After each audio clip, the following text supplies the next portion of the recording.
The following talk was given at Mile High Church in Lakewood, Colorado. Please visit our website at milehighchurch.org. Before I went into my ministerial studies, us fledgling students were brought together to do an intensive guided visualization in order to discover our spirit guides. Anyone here have spirit guides? And what I believe for sure is that there's many layers to who we are. And for me, there's who I think I am, and there's that divinity within me, and they kind of have a rapport. They can communicate. That divine within you can communicate with who you think you are. It doesn't necessarily speak in your language, but it can speak through images, through feelings, through that depth of wisdom. And so in this meditation, we were being guided to visualize a peaceful, spiritual setting, a place where we felt totally safe and relaxed. And we were supposed to then take a deep breath and see emerge from the light our spirit guides. And to put it lightly, what I saw was a little strange. And so the meditation wrapped up, and I'm thinking to myself, please don't make us share. Please don't make us share. And the facilitator goes in and says, who'd like to share first?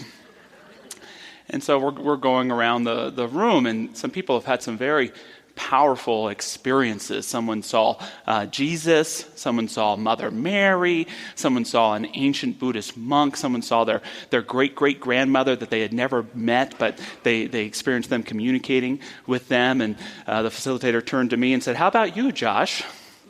And I said, do I have to share? And he said, "No," but that meant yes. And I said, well, I visualized a beautiful beach setting, and there were benches and plants growing. It was really awesome.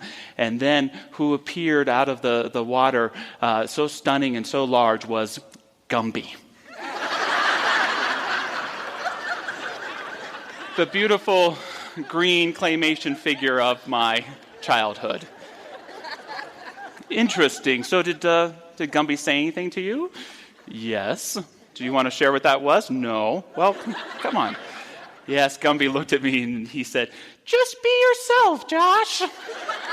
And as I look back upon it now, I realize that Gumby's a great spirit guide. He's kind, loyal, friendly, and good to know that just right here, Pokey and Prickles and Goo come around sometimes too.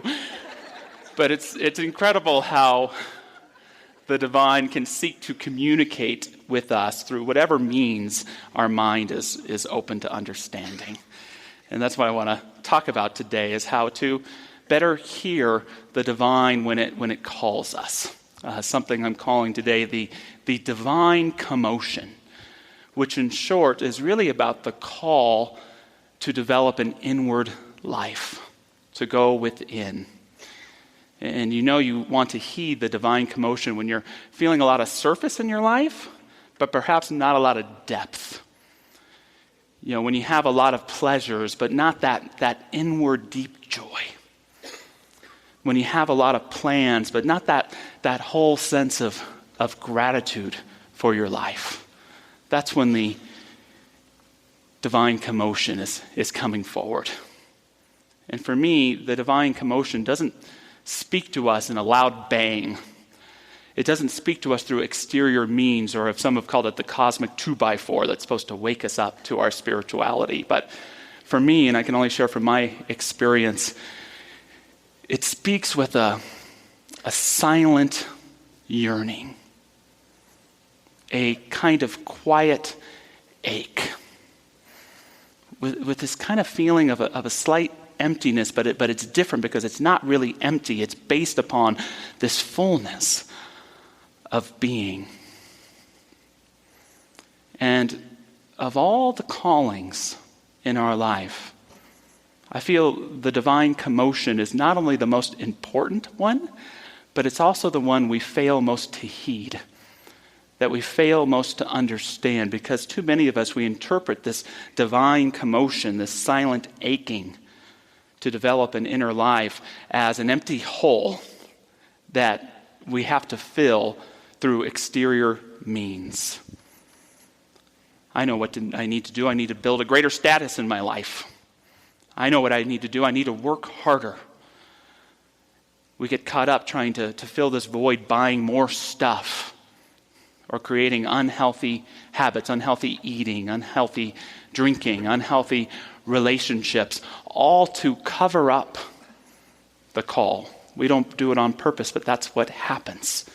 And so that aching continues, and we start to feel a little more soulless in our life, a little less ourselves. The great Howard Thurman wrote, "Despite all the wanderings of our footsteps, despite all the ways by which we may have sought to circumvent the truth within us, despite all the weaknesses of spirit and of mind, despite all the blunders by which we may have isolated ourselves from our fellows or proven unworthy of the love, the trust, the confidence by which again and again our faltering lives are surrounded, despite all these things, it is good to remember that God has not left himself without a witness in our spirits and in our lives. The divine stands as witness in our spirit and in our lives." 2 sure signs that it's time to heed the divine commotion. The first is then when you're engaged in your life and what seems to normally fulfill you doesn't fulfill you anymore. I'm just going to go to my go-to burrito enchilada combo at my favorite Mexican restaurant. And yet I'm still starving. I know what I need, a vacation. I'm going to go to Vegas and everything seems fine, but something in me still aches. I love my life and the people around me and the things that I do, but something's missing. Something's missing. When something feels like it's missing from you, don't look first to the exterior, but realize that what is really missing is you. That greater expression of your beingness, of your soul, of your spirit. A second sign that it's time to heed the divine commotion is when your everyday work, your everyday way of being in the world no longer seems to match up or be in alignment with your heart's passion, with who you're really here to be. And let me note, it may not be the work that's the issue. Again, it's that calling for a fuller expression of who you are. It's coming forward, this call, because we're focused too much on the exterior. Your soul does not care how much money you make. Your soul does not care about your outward accomplishments or what other people think about you. Your soul doesn't care if you think you look attractive or unattractive today. Your soul cares that you're living in alignment with the real ground and truth of your being and seeking to bring it in to all that you do. This recognition that the exterior of life isn't doing it leads in something in every faith tradition called asceticism. The practice of letting go of all material wealth and good and happenings to focus on an interior life. Even in Catholicism, it's a spiritual thing of practicing poverty. And so my message to you today is that you don't have to give up your bank account. You don't have to give away all your money, but if it feels good, you can give it to the church. You don't have to give up your relationships. You don't have to cancel your Netflix account. But to truly live a whole life, to truly feel that you are one with something meaningful, that you're here for a reason, you have to answer the divine commotion. You have to listen for it. You have to make room for it. You have to dive into it. And then you realize the greatest gifts of life, you don't have to give yourself. It's already been given. You just have to prepare yourself to receive and practice it. Some ways that we can heed and create space for the divine commotion. The first, declare the space. Declare the space.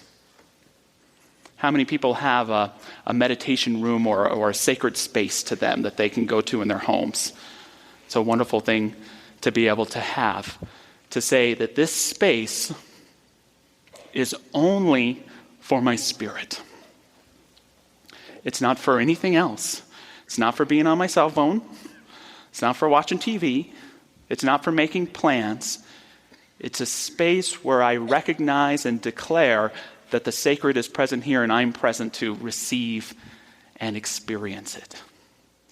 The great Joseph Campbell said of sacred space, he said, a sacred space is any space that is set apart from the usual context of life. Sacred space has no function in the way of earning a living or reputation. Practical use is not the dominant feature of anything in the space. You do not have anything in your sacred space that's not of significance to you for the harmonization of your own life. In your sacred space, things are working in terms of your dynamic and not anybody else's. Your sacred space is where you can find yourself again and again. See, create that space where there's no influence on your life but your own energies, your own relationship with God. Now, notice I say declare a space because some of us, we can't find that one place. We've got to make it places. I lost my meditation space when my baby was born. So it's a travel. I see Chris and Heather back there with their beautiful baby. I don't know how many sacred spaces that you have, but besides your sacred teacher there that you're holding with you. But declaring a space, you can declare any space, even when you're in rush hour traffic. I know the space is sacred. I know the space is for God and I alone. I know the space is for us to connect. A great way, something to do, is to create an altar, even a traveling altar. Here's mine coming up on the screen. Got my spirit guide, Gumby, there. Eeyore's there when I'm tempted to be a you-know-what, to remind me to never underestimate the value of doing nothing. A beautiful gift for my son Gavin about family. And of course, a Carl Jung action figure, which is a different sermon to explain. But if you squeeze his legs, it goes like this. And then you can see the happy Buddha there in the picture behind you. So you can create symbols that connect you with meaning, but declare the space. Next, find the time. Find the time. For many of us, we feel so busy that it may start with a half an hour on a Saturday to be in this space. But ideally, consistently, if you can get there every day, even if it's just for a moment, just a couple minutes, there's nothing more important than our willingness to make time for the timeless. Make time for the timeless, that eternal now that helps us connect with that inner spirit in grace. My favorite, and to me the most profound phrase in the Holy Bible is, "Be still and know that I am God." Be still and know that I am God. Recognize that it's not run rampant and know that I am God. It's not be stressed and know that I am God. It's not tweet and know that I am God. It's not hold grudges and know that I am God. It's not be self-righteous and know that I am God. It's not distrust and know that I am God. It's be still. Be still and know that I am God. The know in this context isn't a verb. It's the effect of being still and having nothing between your Creator and you, but that inner knowing that takes care of itself. One of my favorite teachers of spiritual practice is the Buddhist teacher Shunryu Suzuki, who says, while you are continuing this practice, week after week, year after year, your experience will become deeper and deeper. And your experience will cover everything you do in your everyday life. The most important thing is to forget all gaining ideas, all dualistic ideas. then eventually you will resume your own true nature. That is to say, your own true nature resumes itself. How wonderful it is to know that our true nature is not something we have to force or manipulate into happening. It's not something we have to pretend to become. It's simply the state of allowing ourselves to be finally natural enough, to feel finally safe enough to get back into our authenticity, that we see that the gift that we're looking for was always there, always giving of itself. We're just missing out on it. Find the time. Next, invoke your spirit. Invoke your spirit, not just in your sacred space, not just when you're finding the time, but all the time, especially in your free time. I have a homework assignment for you. I know it's Labor Day, so don't get mad at me, but it's something to focus on this upcoming week. When you have your free time, and I know some of us have more than others of it, ask yourself, do I move towards activities that increase awareness and mindfulness, or do I curb towards those activities that help me feel like I'm escaping my life and numbing out? Do I utilize my free time to turn on or to turn off? Do I journal? Do I take a walk in nature? Do I engage people I love in meaningful conversations? Or do I start off with one bottle of wine to celebrate the day and then try to numb out? Do I get caught up in binge watching a show I don't even really care about? Am I turning on or turning off? Earlier I was talking about this idea that we can find when we're only dependent on our exterior life that these things that used to bring us meaning and some sense of fulfillment, they lose their luster. Well, another aspect of that is we can begin to take for granted those activities that if we really did them wouldn't tire us out, but add energy to us. That willingness to say, I don't need to binge watch this next episode. I'm going to have a sincere and intimate conversation with my spouse. I know I might not think I'm that interesting to journal, but if I'm willing to do it, who knows what might come forth. Yes, I realize a walk in nature isn't going to help me accomplish anything on my to-do list, but it's going to reawaken my soul. We invoke our spirit when we let go of the dependency on the external life and begin to cultivate the eternal within us. That light, that love, that spark, which if anything feels missing from your life, that's what it is. It's that essentialness of you. And when we bring it into our lives, great creativity happens. Great love happens. Great healing can happen. The fourth aspect of heeding the divine commotion is to create congruence. What I mean by this is you want to take that spirit that you've been awakened to, that sense of self that's returned to you, that nature that's resumed itself, and bring it back into your life. Bring it back into your relationships, bring it back into your work, bring it back into all that you do. And you begin to see the power of your own light. In our teaching, we believe that the Spirit is perfect. That in the Spirit, all is well. That in the Spirit, there is an absolute wholeness.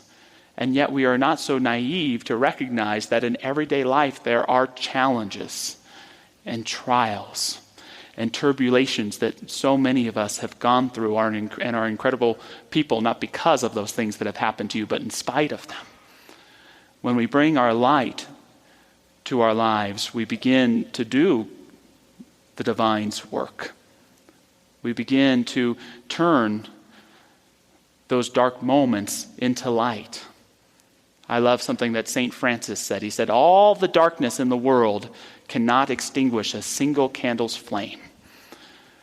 That candle flame is symbolic of the inner light in each of us. When we're able to take something that's hurt us or challenged us, and use it in a way to become a better person, to become a teacher, a healer, or an inspirer of others.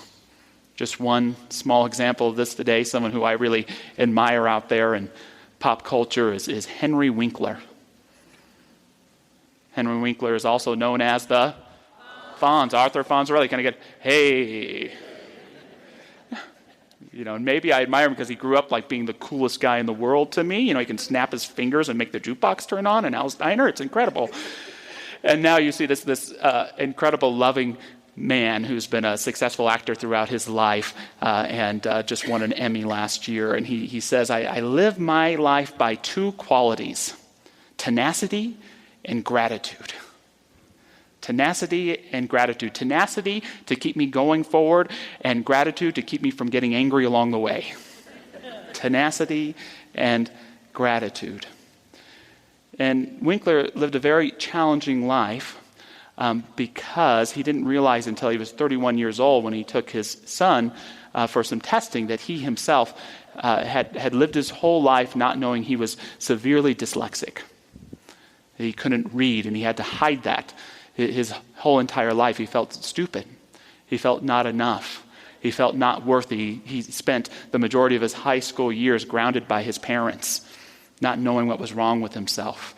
Even when he got the role of the Fonz, he would struggle in script readings. He couldn't read the words, so he had to pretend and improvise. And when someone would point out, you're not reading the lines right, he would just say, I'm bringing the essence of the character.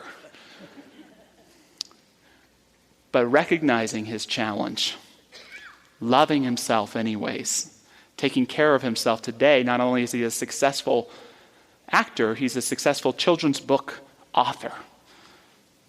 The gentleman with severe dyslexia is a best-selling author, writing books for children to help them know their specialness and their power to overcome any obstacle that faces them.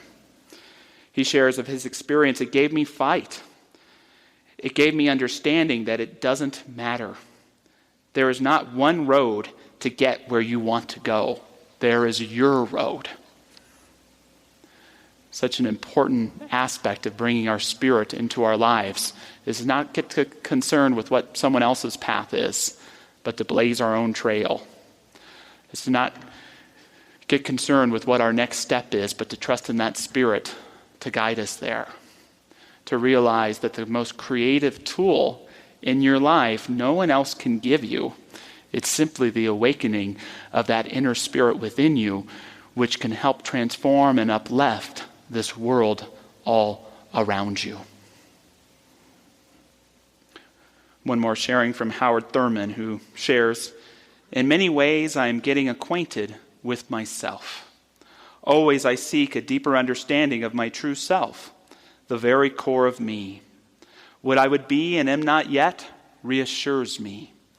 Through my innermost self I find my way to God. I shall acquaint myself with Him and be at peace. Declare yourself a space. Find that little bit of time for the timeless. Invoke your spirit and realizes that it will never take away, but only add to your vitality, your energy, and your life force. And be congruent. The greatest gift that you've been given of this life and this spirit, don't hide it away. Share it. Apply it. And its promise for you is to be creative, unpredictable, yet to provide grace wherever you are and wherever you go.